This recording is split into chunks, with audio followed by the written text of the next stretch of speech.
sorry if you can't hear what I'm saying. I couldn't even hear myself. This is the loudest sound you could possibly conceive.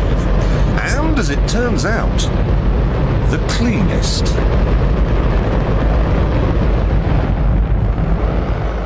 Now, the most amazing thing is that that cloud up there, which was generated by the engine, is just a mixture of hydrogen and oxygen. It's water vapour.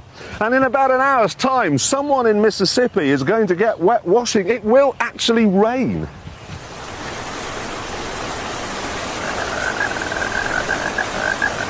I told you! It's raining! That's unbelievable! Oh. NASA's playing God. It's making its own weather.